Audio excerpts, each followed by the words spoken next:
Once, a 9-year-old girl wrote a letter to her father. "What I really want out of life is to discover something new, something that mankind didn't know was possible to do." Scared of needles, she decided to create a device that will remove the need for needles, and only one drop of blood will do it all. That girl was Elizabeth Holmes. She was a big fan of Steve Jobs, and she even copied his dress and style.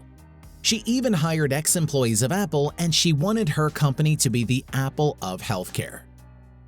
At the age of 19, she founded the company called Theranos. The name was a combination of two words, therapy and diagnosis. The company at its height employed over 800 people and was valued at $10 billion. Elizabeth Holmes wanted to change the world and achieve her goal of making a simple home diagnosis kit. She worked for 15 years, and in that period she only slept 4 hours a day and worked 7 days a week. Sometimes dreams are crazy, and even the hard work of decades cannot help much. Unfortunately, Elizabeth Holmes was not able to get any progress, so she followed the classic mantra of Silicon Valley, which is called "fake it till you make it." She faked that her device is working, and she got hundreds of millions of funding. Though you can fake on software tech, when human beings are involved, faking their medical tests are not a good thing.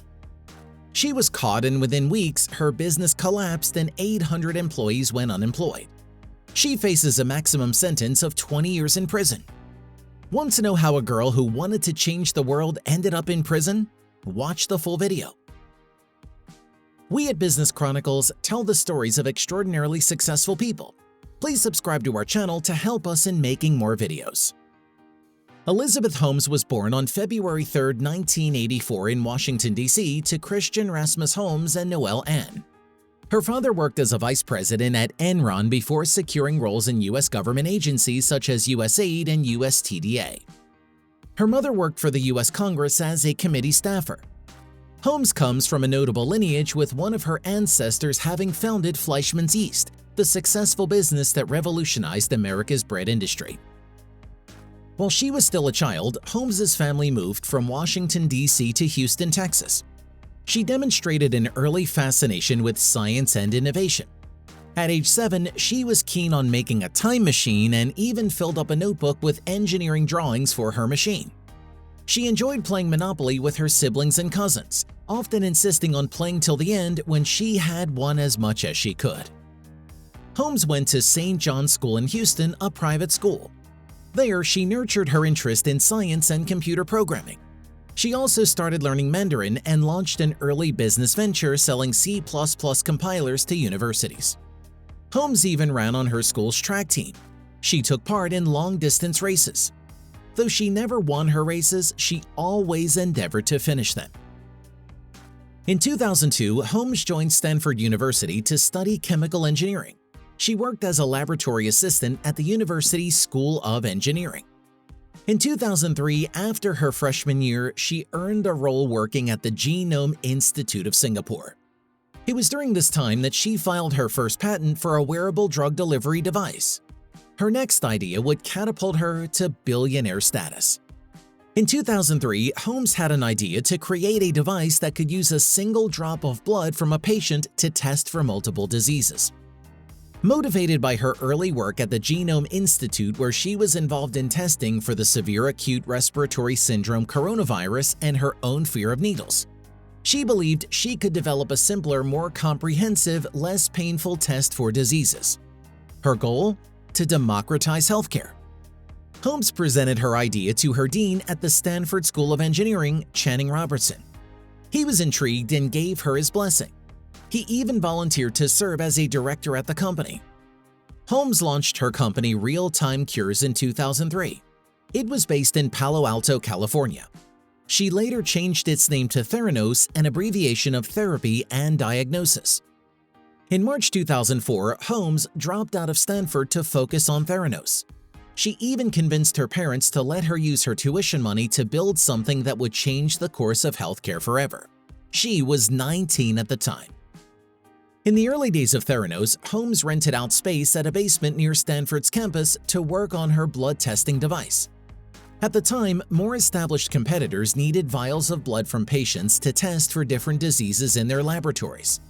The process was complex, costly, and involved the use of needles to draw blood. Holmes wanted to change this, creating a single device that could test for several diseases using much smaller quantities of blood.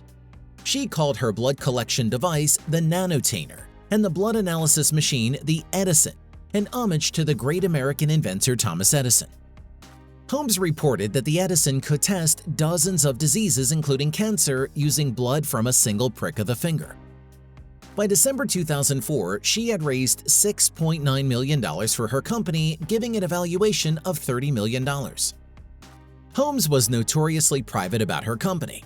In fact, for about a decade after founding it, she built it in a cover of secrecy, labeling its technology a trade secret and refusing to subject it to peer review.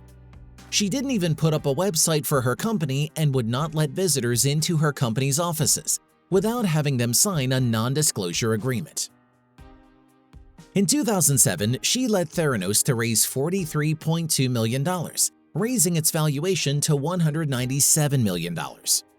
Early investors included notable Silicon Valley venture capitalists like Tim Draper and Oracle founder Larry Ellison. She brought on technology entrepreneur Ramesh Sunny Balwani as president of the company. In 2010, Theranos had another successful funding round of $45 million that raised its valuation to $1 billion. These successive rounds of funding are what inevitably brought attention to Theranos. In 2011, Elizabeth Holmes met former U.S. Secretary of State George Shultz. He joined the board of directors of Theranos that year. In 2012, Holmes moved Theranos to Facebook's former offices in Silicon Valley. In 2013, she put up a website for the company. The company started receiving coverage in the Wall Street Journal and San Francisco Business Times. That same year, Theranos announced a new partnership with retail chain Walgreens that would put Theranos blood collection centers at 40 of its stores beginning with Palo Alto. If successful, the retailer would roll out the blood collection centers in its other stores nationwide. Walgreens invested $140 million in the project. Another retailer, Safeway, also entered into an agreement with Theranos to offer in-store blood testing at 800 of its stores. It announced it would invest $350 million in retrofitting its stores to incorporate the blood testing centers. In 2014, Theranos raised more money, bumping up its total funding since inception to over $400 million.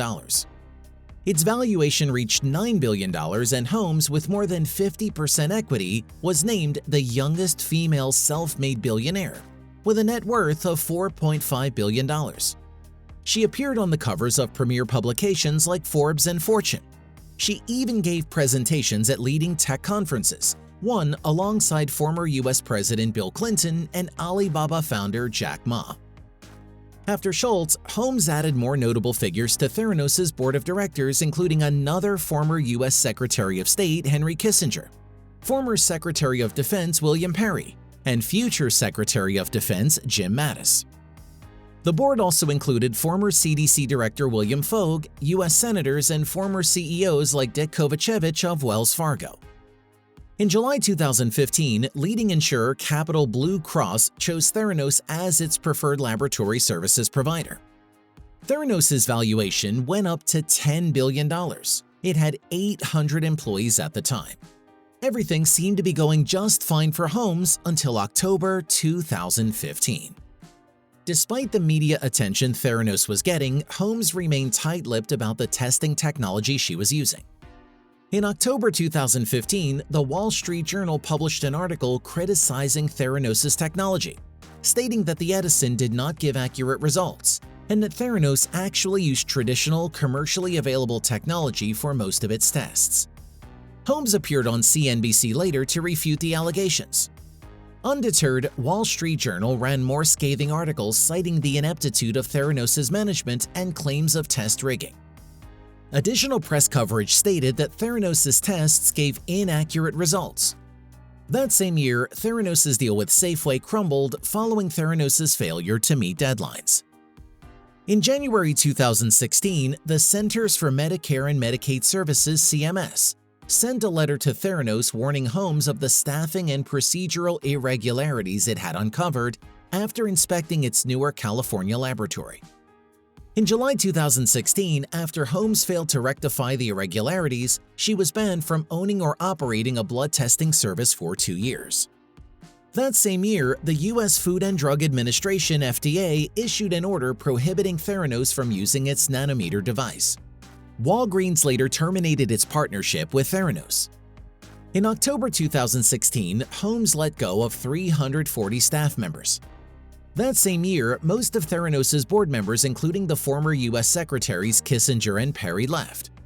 Forbes then revalued Holmes, reducing her net worth from $4.5 billion to zero.